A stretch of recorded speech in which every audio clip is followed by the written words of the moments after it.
আমি তাকে ভালোবেসেছি তার সৌন্দর্য দেখিনি। সে যেমনই হোক, আমি তার থেকে সুন্দর কাউকে চাইনি। তার মুখ থেকে ভালোবাসার কথা শোনাটা ছিল আমার জীবনের শ্রেষ্ঠ উপহার। আফসোস, এটা ছিল তার অভিনয়।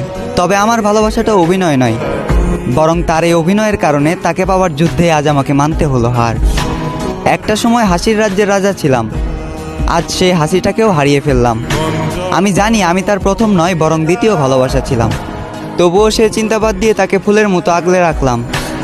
আফসোস, সে ফুলের কাঁটাতেই আমার জীবন গেল, যে ফুলটা একটা সময় আমাকেও ভালোবাসার কথা বলেছিল।